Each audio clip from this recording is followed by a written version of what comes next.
नमस्कार दोस्तों। सरकार निजी कंपनी की नज़रों में एक मज़दूर की हैसियत सीमेंट, ईंट और गारे से बढ़ के कुछ भी नहीं है।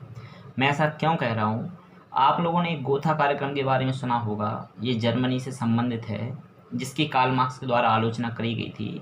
इसमें क्या होता था कि निजी कंपनियाँ या फिर जो सरकारी एजेंसी हैं, सरकार है, वो मज़दूरों के लिए अपनी एक निजी संपत्ति के तौर पे देखती थी। यानी कि वो जैसे नियम कानून डिसाइड करें, मज़दूरों को उस हिसाब से चलना पड़ेगा। यानी कि उनकी खुद कोई यानी कहें उनकी कोई अस्मिता, उनकी खुद कोई वैल्यू नहीं है।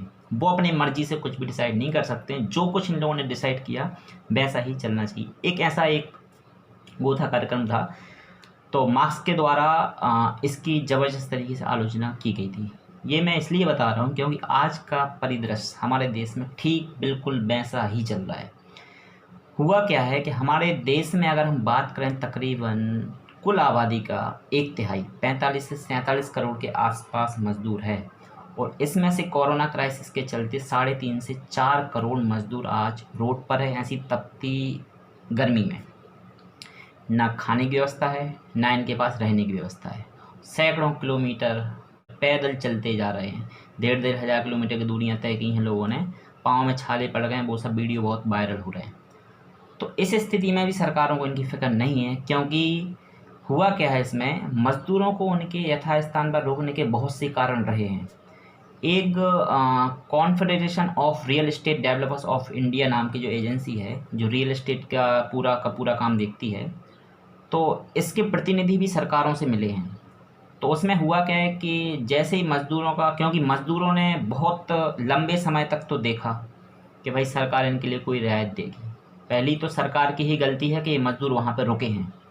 सरकार में दूरदर्शिता का अभाव, क्योंकि सरकार को कहा जाए तो कुल मिलाकर उनको ऐसा आभास नहीं हुआ कि ये क्राइसिस इतना लंबा जाने वाला है। ये सीधा उनकी दूरदर्शिता का अभाव है। अगर एक क्राइसिस इतना लंबा जाने वाला था तो भाई अब लॉकडाउन थोड़ा सा सोच समझ के करते, 3 से 4 दिन पहले घोषणा करके, ताकि मज़दूर अपने निवास स्थान पर पहुंच जाएं, तो फिर इसको लगा देते। व्यवस्था करने के बाद, ऐसा नहीं, क्योंकि क्राइसिस तो चल ही रहा है तो इसमें तो संक्रमण पहल था, तो उनके लिए कोई आप स्पेशल ट्रेन की व्यवस्था करके आप ऐसा कर सकते थे जो आप आज कर रहे हैं। अब आप सोचिए, जब देश में 250 से 300 केस थे तब सरकार ने व्यवस्था नहीं करी। और जब मजबूरी फंस गई कि भाई मज़दूर मानने को तैयार नहीं है, जब केस देश में आंकड़ा 90,000 के पार पहुंच चुका है, तब आप आनन फानन में ये सब व्यवस्था कर रहे हैं। तो कुल मिला के सरकार की नाकामी, सरकार कितनी भी अपनी नाकामी को छुपाए, इसमें फेलियर केवल और केवल सरकार का है।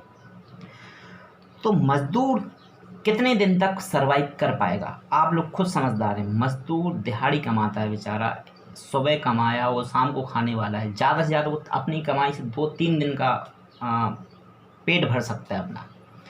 अब ऐसी स्थिति में मज़दूर को उसके हाल पे छोड़ दिया जाएगा, कोई सरकारी मदद नहीं मिलेगी। वो जब सिटी में गए हैं तो वो अपने मतलब अपने भरोसे, अपने काम के भरोसे ही गए हैं कि वो जितना कमा लेंगे उतना ही खा पाएंगे। ना तो वो किराया दे पाएंगे वहाँ पर रहने वाला, क्योंकि जो उनको एक तो कचरा टाइप का उनको जो हैबिटेट फैसिलिटी मिलती है, जो निवास मिलता है, वो भी बहुत ही, आप सिटी में जाकर देखो बहुत ही बदतर हालात हैं। कैसे हालात में मज़दूर रहते हैं, आप मुंबई और दिल्ली में जाकर देख सकते हैं।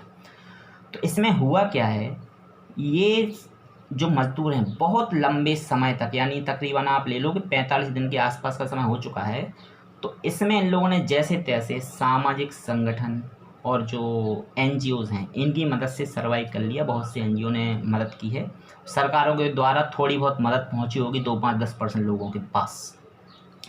तो जब इनका नहीं चला भाई वहाँ पे रुकना, तो मज़दूर मजबूर हो गया और उसको वो क्षेत्र छोड़ के भागना पड़ा। क्योंकि अगर या तो वो वहाँ रहेगा तो भूख से मरेगा, और अगर यहाँ से निकल रहा है तो भाई अपने घर पहुँच जाएगा तो जैसे तैसे उसकी ज़िंदगी कम से कम 2 वक्त की सुकून की रोटी खाएगा, ठंडी हवा में बैठ के, गाँव में पेड़ों की छाया में।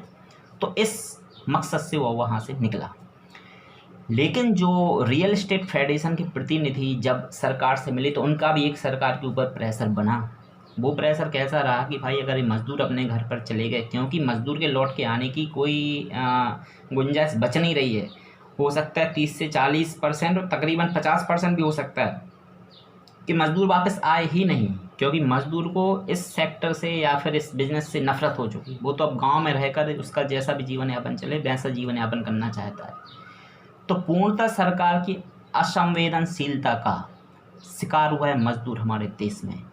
और इसलिए मैंने बोला कि सरकार की नज़रों में ईंट सीमेंट गारे से बढ़कर इनकी कोई वैल्यू नहीं है। सरकार जैसे तरीके से इनका शोषण कर रही है, अगर यही सीज़न जो है वो चुनावी सीज़न होता तो मज़दूरों के लिए बस की व्यवस्था होती, हो सकता ट्रेन की व्यवस्था हो जाती, फ्री ऑफ कॉस्ट हो जाती। और जैसे तैसे आपने उनके लिए ट्रेन की व्यवस्था करी है, तो आप लोग खुद ही देख रहे हैं वो टिकट 1,000 तो छोड़ ही दीजिए आप, 1,500 2,000 इस रेंज में टिकट उनको मिल रहा है। आप सोचो कि मज़दूरों को आप इस व्यवस्था के तहत इतना हाई चार्ज करके उनके घर पे भेजने की व्यवस्था कर रहे हैं। तो पहले से तो वो मरा हुआ व्यक्ति है कि उसके पास खाने की व्यवस्था नहीं है, और जैसे तैसे ना जाने कहाँ से उसने जुगाड़ कर कर आगे टिकट खरीदे भी होंगे तो वो अपने ऐसे घर में पहुँचेगा। तो ये हमारे देश में सरकार की असंवेदनशीलता का हाल है। धन्यवाद।